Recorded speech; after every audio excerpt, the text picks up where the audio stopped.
الحمد لله رب العالمين. الحمد لله نحمده ونستعينه ونستهديه ونعوذ بالله من شرور أنفسنا ومن سيئات أعمالنا. من يهده الله فلا مضل له ومن يضلل فلا هادي له، وأشهد أن لا إله إلا الله وحده لا شريك له، وأشهد أن سيدنا محمد عبده ورسوله. اللهم صل وسلم وبارك عليه وعلى آله وأصحابه أجمعين وعلى التابعين ومن تبعهم بإحسان إلى يوم الدين. اللهم لا علم لنا إلا ما علمتنا إنك أنت العليم الحكيم. اللهم ربنا اشرح صدورنا ويسر أمورنا واجعلنا من المتقين. أما بعد،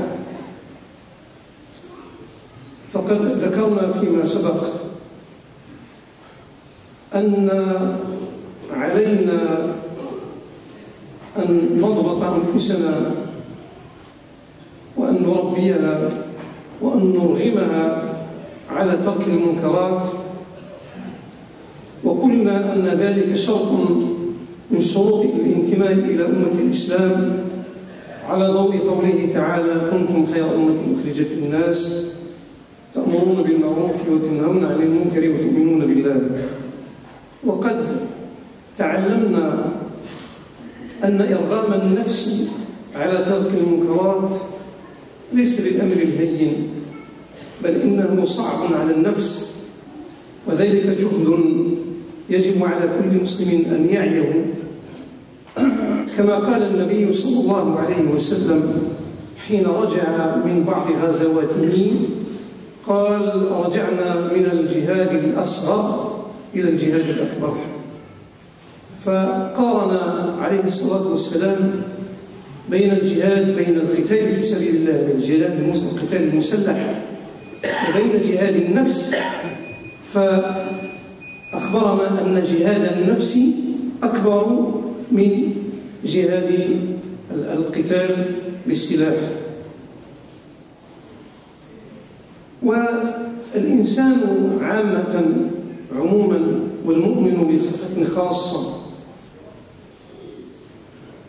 إنما يتعود على المنكر إذا كان لا يحكم عقله في كل ما فعل. ذلك أن الإنسان الذي يأتي المنكر يكون في حالة نفسية تدفعه إلى المنكر. فالإنسان الذي يخرج من بيته وهو ناو على أن يفعل شرا لا يكون في نفس حالة ذلك الإنسان الذي يخرج من بيته بنية أن يعود مريضا أو أن يرحم يتيما أو أن يعين فقيرا. يعني الحالة النفسية ليست سواء. فذلك الإنسان الذي يخرج من بيته وفي نيته أن يفعل الخير تكون نفسه مطمئنة، كما قال الله سبحانه وتعالى في شأن المؤمنين: يا أيتها النفس المطمئنة ارجعي إلى ربك راضية مرضية. فهذا شأن المؤمن تكون نفسه مطمئنة. أما العاصي، يعني لا نقول الكافر وإنما العاصي الذي ينوي فعل المنكر تكون نفسه مضطربة، واضطراب النفس هذا هو الذي ينتهزه الشيطان ليدله على فعل الشر فيفعل الشر. وإن الإنسان بصفة عامة يتحول من حالة إلى حالة، فيكون في حالة حسنة ثم تغريه شهوة أو يغريه ما يشتهيه، فيتحول من حالة مطمئنة إلى حالة ينقض فيها الشيطان عليه فيغريه بالمنكر فيأتي المنكر. Donc, nous avons évoqué dans les séances passées le fait que nous sommes tenus de combattre nos impulsions. Et nous avons dit que notre appartenance à la communauté musulmane dépend de notre engagement à combattre nos impulsions. Et nous avons dit que le fait de combattre les impulsions n'était pas évidemment une chose facile, et qu'au contraire, c'était un combat que le prophète sallallahu alayhi wa sallam a qualifié du combat le plus extrême. Lorsqu'il est revenu d'une de ses expéditions militaires, il a dit: nous sommes revenus du combat minime au combat extrême, c'est-à-dire le combat armé est beaucoup moins difficile que le combat extrême, qui est le combat des impulsions qui nous font dévier et qui nous font commettre de mauvaises actions. Donc en fait, nous avons évoqué le fait de notre engagement à combattre nos impulsions qui nous guident vers les mauvaises actions. Ce qu'il faut savoir, c'est que lorsque l'un de nous, parce que les mauvaises actions, évidemment, il y a des degrés. Le fait de bousculer quelqu'un ou le fait de tuer quelqu'un, ce ne sont pas au même degré. Mais c'est quand même une mauvaise action. Donc, lorsque l'on commet une mauvaise action, il faut savoir que nous le faisons en étant dans un état d'âme particulier. Et c'est l'état d'âme, en fait, qui encourage l'action. C'est-à-dire que nous avons dit quelqu'un qui sort de chez lui en ayant pour objectif d'aller commettre une bonne action, il n'est pas dans le même état d'âme que quelqu'un qui sort de chez lui en ayant pour objectif d'aller commettre une mauvaise action. Celui qui commet une mauvaise action, normalement, si on prend l'exemple par exemple d'un voleur, le voleur, il peut être en train de se promener tranquillement lorsqu'il voit une cible. Donc avant de voir sa cible, il était dans un état d'âme. Une fois qu'il a vu sa cible, automatiquement, il change d'état d'âme. Et dans ce changement d'état d'âme, évidemment, Ash-Shaytan, Iblis, il a un roi, et ses soldats interviennent. Si on peut comparer, c'est un peu comme, puisque nous sommes dans l'époque de la technologie, c'est un peu comme si quelqu'un, avec son téléphone, n'a pas de connexion. Et il commence à chercher une connexion. Si par hasard, il y a quelqu'un qui n'a pas une connexion sécurisée, qui a ses connexions ouvertes à tous, évidemment, cette personne va se connecter. C'est un peu ça, le fait de l'action du démon, de l'action du shaitan envers l'être humain, c'est un peu ça. C'est-à-dire que le shaitan, il est là en train de guetter. Lorsqu'il trouve un moyen de s'introduire, il s'introduit. Et ce moyen de s'introduire, c'est nous qui le donnons. Ce n'est pas lui qui a le pouvoir. Comme Allah subhanahu wa ta'ala le dit en ces termes, le shaitan lui-même, il témoignera le jour du jugement dernier en disant: moi je n'avais pas de pouvoir sur vous. C'est vous, je vous ai invité et c'est vous qui êtes venus à moi. Donc, ce qu'il faut bien savoir, c'est que nous passons d'un état d'âme à un autre. Et justement, parmi les états d'âme qu'il faut que nous tombons dans ce qui est interdit, il y a un état d'âme particulier qui est très dangereux, c'est la colère. La colère, c'est effectivement l'ouverture de la connexion. Dès que l'on se met en colère, le shaitan est prêt à entrer. Et la colère, c'est un phénomène qui se passe en général, qui se passe chez tout le monde, lorsque l'on entend quelque chose, lorsqu'on constate quelque chose, lorsqu'on est touché directement par quelque chose, automatiquement il y a un phénomène interne qui fait que nous changeons. Intérieurement, il y a un changement qui se passe. Et ce changement est peut être visible parce qu'on devient rouge, les yeux deviennent rouges, ainsi de suite. Mais il y a une deuxième étape à la colère, parce que ça c'est l'étape, on va dire, de la réception. La deuxième étape de la colère, c'est l'expression.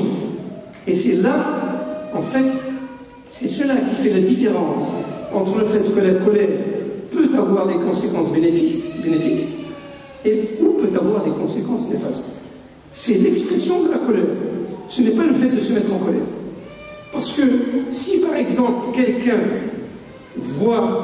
regarde la télévision et voit les gens qui sont massacrés et qui reçoivent des bombes, etc., alors qu'ils n'ont rien fait, il a le droit de se mettre en colère.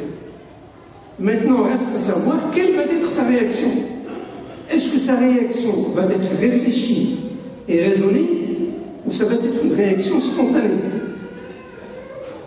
il y a de cela très longtemps, un de mes connaissances m'avait raconté que quelqu'un avait vu un acte raciste, avait assisté à un acte raciste. Il s'est mis en colère de telle manière, c'était dans un campus universitaire. Il s'est mis en colère, il est rentré dans le campus, il a pris la première personne qui lui est tombée sur la main, il lui a donné un coup de poing. Manque de chance, il est tombé sur la personne la plus sympathique de tout le campus, qui n'avait absolument rien à faire avec le racisme. Donc, c'est une personne que la colère elle lui a voilé son intelligence, elle lui a voilé son raisonnement, et il a agi spontanément, il a agi d'une mauvaise manière. Donc c'est là, en fait, ce qui va différencier les conséquences bénéfiques ou néfastes de la colère que nous allons développer, Inch'Allah.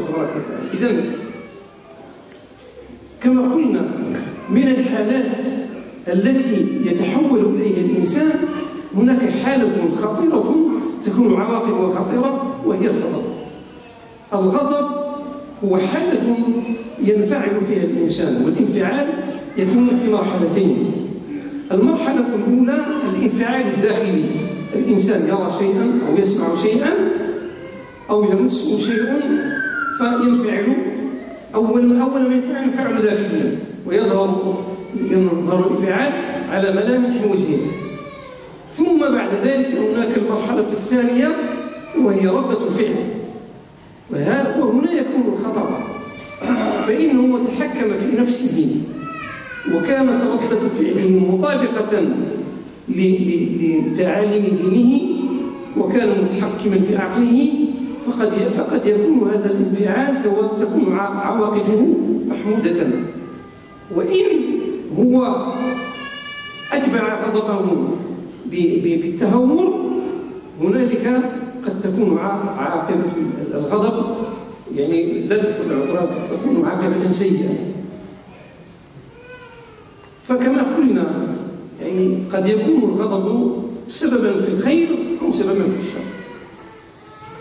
من الأسباب يعني من الوقائع التي وقعت والتي كادت أن تكون لها عواقب سيئة من جراء الغضب ما وقع في السنة السادسة من الهجرة لما قرر النبي صلى الله عليه وسلم أن يعتمر هو وأصحابه، وكان في حالة حرب مع قريش، فقرر أن يذهب إلى العمرة، فذهب معه 1400 من أصحابه.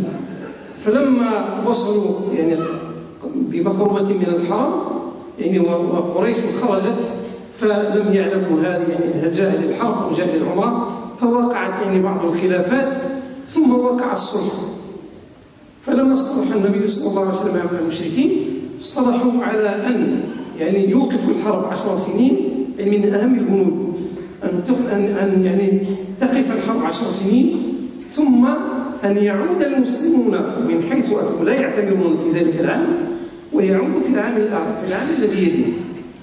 فرجع النبي صلى الله عليه وسلم مع أصحابه، وأصحابه معظمهم كارهون لهذا الصلح، معظمهم كارهون لهذا الصلح، يعني لم يعجبهم هذا الصلح، يعني كيف أنا جئنا إلى العمرة ويمنعوننا من العمرة. فرجعوا، فلما رجعوا في طريقهم إلى المدينة لقوا نفرا من المشركين قادمون إلى العمرة، لأن كما تعلمون العمرة يعني هذه من النسك التي يعني جاء بها إبراهيم عليه السلام وثبتها إسماعيل عليه السلام، فكان المشركون يعني ورثوها من دين إبراهيم وإسماعيل، فكان المشركون يحجون ويعتمرون.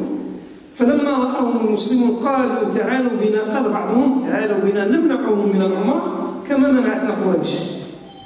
فأنزل الله سبحانه وتعالى النهي عن ذلك بقوله تعالى ولا يجرمنكم شنآن قوم أن صدوكم عن المسجد الحرام أن تعتدوا. يعني لا يجوز لكم، يعني لا يجوز أنكم بسبب غضبكم على أنكم ظلمتم بأنكم منعتم من العمرة أن تعتدوا على هؤلاء ولو كانوا مشركين، لا يجوز لكم ذلك. أقول قولي هذا واستغفر الله لي ولكم فاستغفروه إنه هو الغفور الرحيم. الحمد لله رب العالمين.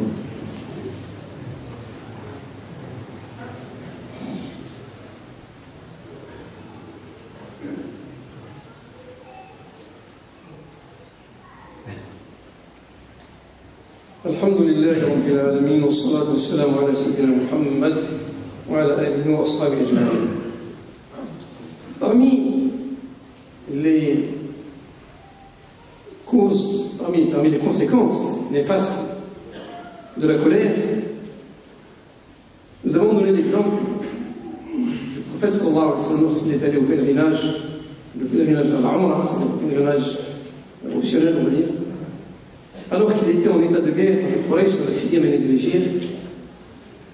Et donc il y a eu interception, on va dire, du prophète sallallahu alayhi wa sallam et ses compagnons. Ils ont été interceptés par Quraysh. Il y a eu beaucoup de, on va dire, de va-et-vient, de négociations. Finalement, le prophète sallallahu alayhi wa sallam a trouvé un accord avec Quraysh pour qu'ils reviennent, pour qu'ils retournent à Médine, et il aura l'autorisation de faire le pèlerinage l'année suivante, et ils en ont profité pour conclure un accord de paix de 10 ans, une trêve sans guerre. Et donc, sur le chemin du retour, les compagnons du prophète sallallahu alayhi wa sallam n'ont pas du tout aimé cette clause qui leur interdisait d'effectuer le pèlerinage. Ils étaient tellement énervés que lorsqu'ils ont rencontré, sur leur chemin du retour, ils ont rencontré des pèlerins polythéistes qui venaient justement effectuer leur mort, certains d'entre eux ont dit: eh bien, allons les empêcher d'effectuer la mort comme nous en avons été empêchés, comme Quraysh nous a empêchés de faire la mort. Donc Allah subhanahu wa ta'ala a révélé les versets qui interdisent ce genre de comportement, car effectivement ils se sont mis en colère, car ils ont été victimes d'une injustice, mais leur colère a suscité en eux un comportement qu'Allah subhanahu wa ta'ala ne tolère pas. Et Allah subhanahu wa ta'ala a révélé dans le 2e verset de Sourate Al-Maïda, la 5e sourate, a révélé que l'aversion que vous avez contre ceux qui vous ont empêché d'effectuer le pèlerinage ne vous guide pas à commettre des actes injustes. C'est-à-dire, effectivement, vous avez le droit d'être en colère, c'est ce que nous avons dit, c'est-à-dire que le phénomène interne de la colère, celui-là, on n'est pas forcé de le maîtriser, mais l'expression de la colère ne doit pas suivre des voies qui sont illicites. Et donc Allah subhanahu wa ta'ala leur a interdit de transgresser et de commettre des actes injustes. Donc nous avons donné un exemple de conséquences néfastes de la colère. Parmi les conséquences bénéfiques de la colère, nous pouvons donner un autre exemple qui est celui de l'embargo qui a été déclaré par Quraysh à la 7e année de l'Hégire contre le prophète sallallahu alayhi wa sallam et la tribu des Banu Hashim. Donc ils ont déclaré un embargo, c'est-à-dire qu'ils les ont mis dans une situation où ils ne pouvaient ni vendre, ni acheter, ni se marier. Ils ont été obligés d'aller dans un quartier en dehors de Mecca et vivre dans des conditions épouvantables. Ils ont été contraints, sous le poids de la faim, certains d'entre eux ont été contraints de manger des feuilles d'arbre. Et c'était une période qui était vraiment désastreuse pour les Banu Hashim avec le prophète sallallahu alayhi wa sallam. Au bout de la 3e année, un des notables de Quraysh, qui était lui-même polythéiste, il n'était pas musulman, Hisham ibn Amr, il est allé plus loin dans sa réflexion. Il s'est mis en colère contre lui-même d'abord et contre son peuple, en se disant: comment est-ce que tu peux te permettre de manger, de boire et de jouir des plaisirs de la vie alors que tes cousins sont dans cet état de famine et de pauvreté. Il s'est énervé à tel point qu'il est allé voir un de ses amis. C'est là justement la nuance, c'est qu'il s'est mis en colère, mais il a dit: je vais planifier, je vais réfléchir, je vais voir ce que je peux faire. Il a été allé voir un de ses amis, et Al-Mut'am ibn Ali, il a réussi à le convaincre. Et tous les deux, ils se sont dit: non, nous sommes deux, c'est pas suffisant, il faut aller chercher un troisième. Ils sont allés chercher un troisième. Et ainsi de suite. Ils ont cherché un quatrième, et ils ont cherché un cinquième. Lorsqu'ils étaient au nombre de 5, ils ont planifié leur intervention. Ils sont allés devant la Kaaba et ils ont commencé à prendre la parole un par un. C'est-à-dire, Hisham, il a commencé à prendre la parole en disant: ce que vous êtes en train de faire, c'est injuste, Et nous devons absolument faire en sorte que cette déclaration soit abrogée et annulée. Et à ce moment-là, Abu Jahl a commencé à répondre non, etc. Et le deuxième a intervenu, et ainsi de suite. Et jusqu'à ce qu'il y ait progressivement, lorsque intervient le premier, ensuite le deuxième, le troisième, le quatrième, ils se sont attirés la sympathie de la foule. Et effectivement, cette déclaration a été abrogée et a été annulée. Et les Banu Hashim et le prophète sallallahu alayhi wa sallam ont regagné leur domicile.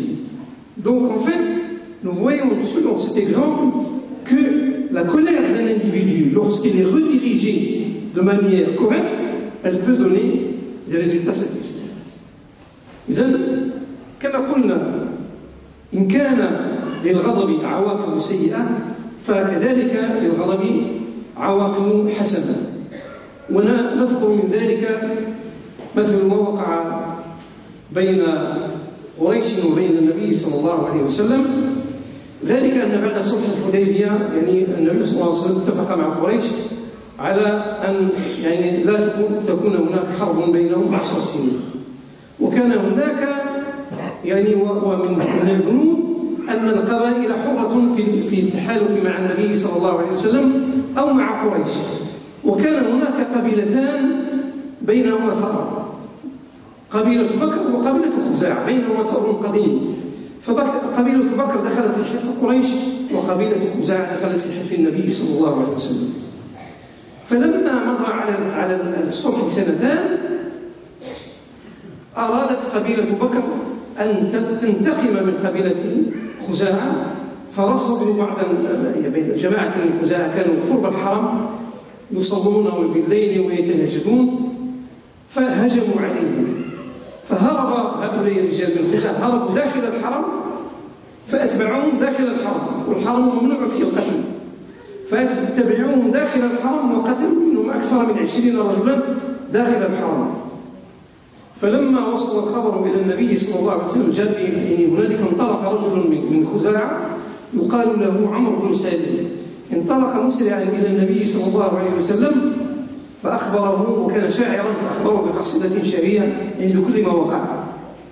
فغضب النبي صلى الله عليه وسلم غضبا شديدا وقام ثم قال له نصرت يا عمرو بن سالم، يعني سوف أنصرك لا محالة. هنا النبي صلى الله عليه وسلم خطط للرد، فخرج وأعلن في الناس أن تجهزوا للقتال، تجهزوا للغزو، ولم يذكر لهم وجهته، يعني لم يقل لهم أننا ذاهبون إلى مكة حتى أخذ الوقت حتى جهز النبي صلى الله عليه وسلم جيشا قوامه 10,000 مقاتل. ويعني استعمل النبي صلى الله عليه وسلم كما يقال أجهزة المخابرات حتى لا تعلم قريش بمجيئه، فسار نحو مكة حتى لم يبق بينه وبين مكة إلا مسافة قليلة. فصادف أن لما خيم النبي صلى الله عليه وسلم جاء العباس بن المطلب الذي كان يسكن مكة وكان على دين قريش، جاء مهاجرا إلى النبي صلى الله عليه وسلم، فهو آخر مهاجر، فلاقي النبي صلى الله عليه وسلم. ولما رأى يعني ضخامة الجيش علم أن هذا الجيش لو دخل مكة لا قضى على الناس جميعا، فاستأذن النبي صلى الله عليه وسلم ثم ذهب إلى مكة حتى يكلم زعماء قريش، فلقي أبا سفيان فأتى به إلى النبي صلى الله عليه وسلم وقال له استسلم، فاستسلم أبو سفيان. فالنبي صلى الله عليه وسلم بحكمته وبعبقريته أمر العباس أن يأخذ أبا سفيان ويأتي به في الصباح، وأن يضعه في مكان يرى منه الجيش كله يمر أمامه.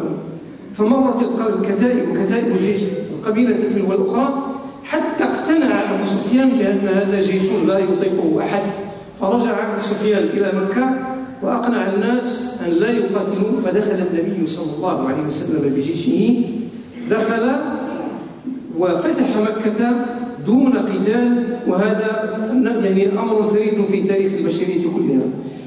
محل الشاهد هنا أن النبي صلى الله عليه وسلم غضب غضبا شديدا لأن أكثر من 20 مسلما قتلوا في الحرم، ومع ذلك يعني أخذ يخطط ويمهد حتى جعله الله تبارك وتعالى سببا في هذا الفتح العظيم الذي رحم به قريشا وإلا كانوا سوف يبادون. Enfin, pour terminer, la colère, on peut la ressentir, mais on peut aussi être victime de la colère si on a quelqu'un qui est en colère contre nous. Et là, il est très important d'acquérir la faculté d'absorber la colère de Dieu. C'est-à-dire celui qui est vraiment atteint à un niveau de sagesse, c'est celui qui est capable d'absorber la colère de l'interlocuteur qui vient se mettre en colère contre lui. De manière rapide, Mus'ab ibn Umayr, il était l'envoyé du prophète sallallahu alayhi wa sallam à Médine, avant l'Égypte. Et il a commencé à prêcher. Et il y avait parmi donc, les gens de Médine, il y avait des gens qui n'étaient pas encore convertis. Parmi eux, il y avait Sa'd ibn Mu'adh. Sa'd ibn Mu'adh, il n'était pas encore converti. Il commençait à voir qu'il y avait beaucoup de conversions. En quelques semaines, beaucoup de gens s'étaient convertis. Il s'est énervé. Il a pris sa lance. Donc, pas uniquement pour venir crier, il a pris sa lance pour commettre un meurtre. Et il a trouvé Mus'ab ibn Umayr avec le cousin de Sa'd, qui était As'ad ibn Zurara, et il les a menacés.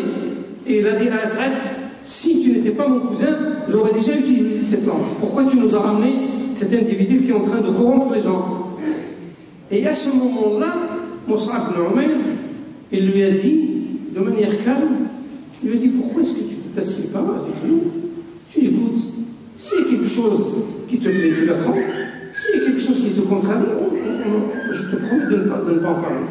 Et effectivement, c'est ce qui s'est passé. Sa'd ibn Mu'adh, il a planté sa lance, il s'est assis, il a commencé à écouter Mus'ab, qui a commencé à lui parler de l'islam, des principes de l'islam, il a commencé à lui citer des versets du Coran. Et les gens qui étaient autour de Sa'd, ils ont dit, nous avons deviné que Sa'd, il allait se convertir juste en voyant son visage se métamorphoser.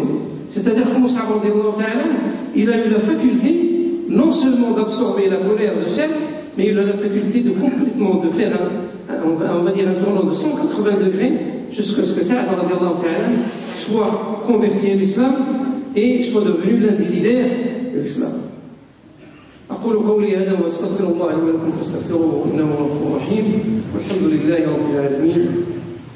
اللهم لك الحمد والثناء ربي كما ينبغي لجلال وجهك وعظيم سلطانك.